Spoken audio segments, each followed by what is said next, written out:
Hello friends, हम कर रहे थे ब्यूरोक्रेसी। लास्ट सेशन में हमने ब्यूरोक्रेसी का मीनिंग, डेफिनेशन, बेसिक इंफॉर्मेशन की एंड आज हम इस सेशन में करेंगे फीचर्स और कैरेक्टरिस्टिक्स ऑफ ब्यूरोक्रेसी। तो ब्यूरोक्रेसी का मीनिंग इसके फीचर्स से और भी ज्यादा क्लियर हो जाता है। तो first of all, permanent in character. जो ब्यूरोक्रेट्स होते हैं वो क्या होते हैं? परमानेंट होते हैं। हम कहते हैं जितनी भी हमारी गवर्नमेंट के रूल मेकिंग फंक्शन है, रूल इंप्लीमेंटेशन फंक्शन है, वो सब एग्जीक्यूटिव ब्रांच के थ्रू ही होते हैं, जिसमें से जो सिविल सर्वेंट्स हैं वो परमानेंट एग्जीक्यूटिव का पार्ट होते हैं। क्योंकि जब भी हम एग्जीक्यूटिव की बात करते हैं हमारे सेकंड ऑर्गन की, तो ये टू टाइप्स की होती है। एक होती है परमानेंट एंड सेकंड वन होती है पॉलिटिकल। जैसे हमारे प्राइम मिनिस्टर हो गए, काउंसिल ऑफ मिनिस्टर हो गए, जो एक डिपार्टमेंट के हेड होते हैं, तो वो पॉलिटिकल एग्जीक्यूटिव होते हैं। परमानेंट सिविल सर्वेंट्स होते हैं जो सभी की सभी पॉलिसीज को इवन की फॉर्मुलेट भी करते हैं। वैसे ये काम लेजिस्लेचर करती है, लेकिन पॉलिटिकल हेड ये काम इनसे कराते हैं because they are expert in their field. तो परमानेंट इन कैरेक्टर। तो इसीलिए जब तक जे काम का तब तक करते हैं जब तक जे रिटायर्ड नहीं हो जाते।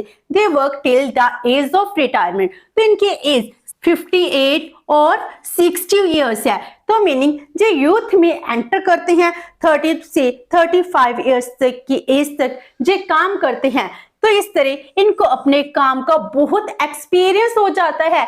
जिस स्टेबल होते हैं, इनका टेन्योर फिक्स्ड होता है, तो परमानेंसी की वजह से एक्सपर्ट्स बन जाते हैं, तो परमानेंट होते हैं। Number 2, hierarchical organization. जो ब्यूरोक्रेट्स हैं इनकी हायरार्की के अकॉर्डिंग ऑर्गेनाइजेशन बनी हुई है। जैसे सबसे ऊपर आती है top management, then middle management, lower management. और इसमें कैसे काम होता है? तो जो लोअर मैनेजमेंट है इसको कंट्रोल कौन करती है? मिडिल। एंड मिडिल को कंट्रोल कौन करती है? टॉप मैनेजमेंट करती है। तो हर एक लेवल की अपनी अपनी कंडीशंस है, पे स्केल है, इनकी रिस्पॉन्सिबिलिटीज है। जी अपना अपनी सुपरविजन का, अपनी रिस्पॉन्सिबिलिटीज को बहुत अच्छे से मैनेज करती है। इनकी हायरार्किकल ऑर्गेनाइजेशन है। जब भी हम पब्लिक एडमिनिस्ट्रेशन करते हैं, इसमें हायरार्की का प्रिंसिपल कितना इंपॉर्टेंट बन जाता है। एंड पब्लिक एडमिनिस्ट्रेशन में ब्यूरोक्रेट्स हायरार्की के प्रिंसिपल को अडॉप्ट करते हैं। जैसे हायरार्की में क्या है, बॉटम में बहुत से एम्प्लॉय होते हैं, तो इनको कंट्रोल कौन करती है? मिडिल मैनेजमेंट करती है। और इसके ऊपर टॉप पर 1 और 1 से ज्यादा 2 और 3 मेंबर्स होते हैं जो मिडिल को कंट्रोल करते हैं। इस तरह से हायरार्किकल लेवल से ऑर्गेनाइजेशन में जितने भी हमारे स्टेट एडमिनिस्ट्रेशन के वर्क हैं वो किए जाते हैं। तो ये होगी हायरार्किकल ऑर्गेनाइजेशन। इसके बाद आता है नॉन पार्टीशन इन कैरेक्टर। मीनिंग जो किसी भी पॉलिटिकल पार्टी से बिलोंग नहीं करते हैं, जो देश के लिए काम करते हैं। इनके डिपार्टमेंट का हेड पॉलिटिकल लीडर होते हैं, लेकिन फिर भी किसी एक पॉलिटिकल पार्टी के लिए जो कभी भी लॉयल नहीं होते हैं, जो देश के लिए लॉयल हैं। तो जो पॉलिटिकल हेड हैं वो तो चेंज होते जाते हैं, कभी कौन सी सरकार आ गई, कभी किसी पॉलिटिकल पार्टी की सरकार आ गई, तो इन्होंने देश के वेलफेयर के लिए काम करना है। पॉलिटिकल पार्टीज की रैलीज होती हैं, मूवमेंट्स होती हैं, इनमें जे पार्टिसिपेट भी नहीं करते हैं। Not join the political parties, political movements, जितना कुछ भी इसको ज्वाइन नहीं करते हैं, जो पॉलिटिकल न्यूट्रलिटी के प्रिंसिपल पर वर्क करते हैं। तो जितना भी हमारे एडमिनिस्ट्रेशन वर्क होता है वो पॉलिटिकल न्यूट्रलिटी के बेस पर ही होता है। ऑल्दो पॉलिटिकल पार्टीज हैं जो भी जीतती है, अपनी सरकार बनाती है, वही सारा काम करवाती है, लेकिन फिर भी हम कहते हैं हमारे स्टेट का एडमिनिस्ट्रेशन है वो पॉलिटिकल न्यूट्रलिटी के प्रिंसिपल पर वर्क करता है। और वो वर्क कौन करते हैं? ब्यूरोक्रेट्स ही करते हैं। Then professional, trained and expert class. अगर हम ब्यूरोक्रेट सिविल सर्वेंट्स की बात करते हैं, अगर आईएएस की बात करें, आईएएस कितना टफ एंड क्वालिफाई करना बहुत ही ज्यादा मुश्किल प्रोसेस है, कितना लॉन्ग प्रोसेस है। आईएएस को क्लियर करने के लिए कितनी ही नॉलेज की, हार्ड वर्क की जरूरत पड़ती है। तो जे अपने अपने वर्क में एक्सपर्ट्स होते हैं, ट्रेंड होते हैं, मिनिमम क्वालिफिकेशंस है वो अटेन करते हैं। तो जो इनकी रिक्रूटमेंट होती है वो कॉम्पिटिटिव एग्जाम्स के थ्रू होती है। कॉम्पिटिटिव एग्जाम, अगर मान लो 1000 पोस्ट है, इसमें अप्लाई करने वाले लाखों ही स्टूडेंट्स होते हैं, इन लाखों में से 1000 को सिलेक्ट किया जाता है। तो इस तरह कितने टफ प्रोसेस गुजर कर जाते हैं कॉम्पिटिटिव एग्जाम्स, के थ्रू जी रिक्रूट होते हैं और उसके लिए इनका एक क्राइटेरिया होता है क्वालिफिकेशन का। तो मिनिमम क्वालिफिकेशन है वो भी इन्होंने अटेन की होनी चाहिए। और ट्रेनिंग जब जे अपॉइंट हो जाते हैं इसके बाद इनकी ट्रेनिंग होती है। तो एम्प्लॉयमेंट के प्रोसेस में स्पेशल ट्रेनिंग होती है। जॉब को स्टार्ट करने से पहले भी ट्रेनिंग होती है और बाद में भी पोस्ट एंट्री ट्रेनिंग होती है, प्री के साथ पोस्ट एंट्री। इसीलिए attend orientation and refresher courses. तो इस तरह से अपने काम को 30 साल 35 साल करते जाते हैं तो इसमें एक्सपर्ट्स भी बन जाते हैं। तो हमारे एडमिनिस्ट्रेशन का जितना भी काम है जे ही करते हैं, इसीलिए तो लॉ मेकिंग प्रोसेस की जितनी भी डिफिकल्टीज है वो जे ही सॉल्व करते हैं। तो जे प्रोफेशनल ट्रेनर एक्सपर्ट क्लास बन जाती है। उसके बाद आता है फिक्स्ड सैलरीज एंड अलाउंसेस। जो ब्यूरोक्रेट्स होते हैं इनकी फिक्स सैलरीज होती हैं, इनको अलाउंसेस मिलते हैं।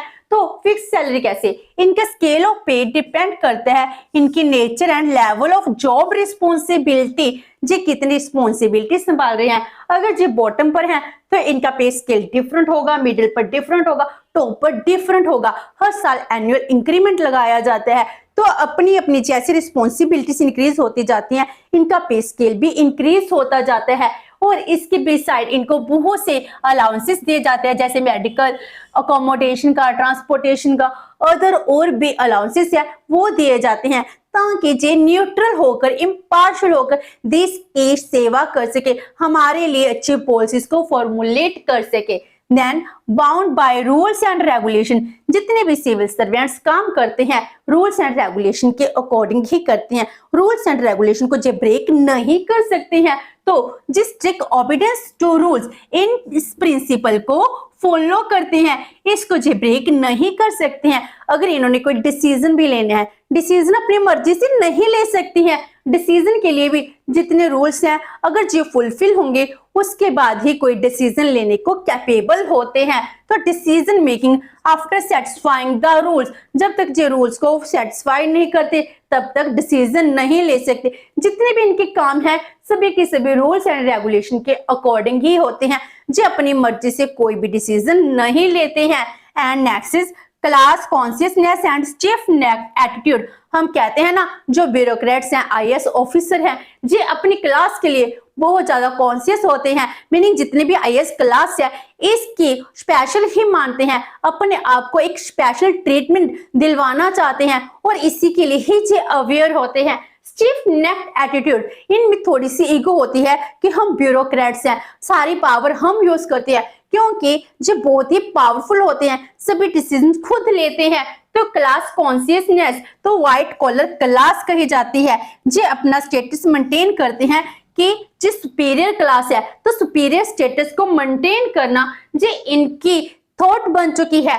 तो इसीलिए इसको बहुत ही ज्यादा इगोइस्टिक क्लास, ब्यूरोक्रेट क्लास कहा जाता है, जिसमें जो अपना मिनिमम नहीं हाई स्टैंडर्ड ऑफ लिविंग है उसको मेंटेन करते हैं। तो इसमें एक प्रॉपर क्राइटेरिया है, रूल्स है, रेगुलेशन है, जिसको जो ब्रेक तक नहीं करना चाहते हैं।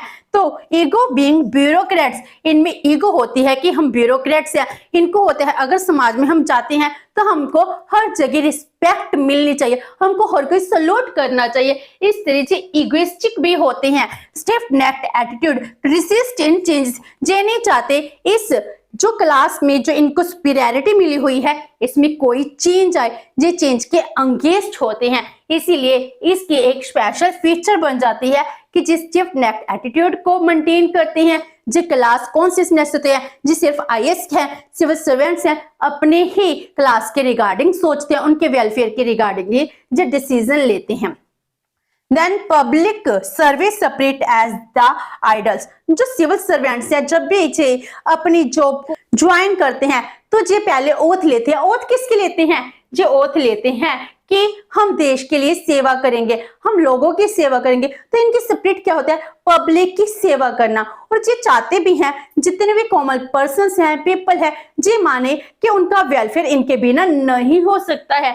पब्लिक सर्विस सेपरेट जो इनका आइडल है, क्योंकि इनके पास यही एक मेन सबसे ज्यादा काम होता है। They projected themselves as they are devoted of public welfare, public welfare के लिए ही जो पॉलिसीज भी बनाते हैं। And last one is bound by a code of conduct, जे किसके द्वारा बाउंड है?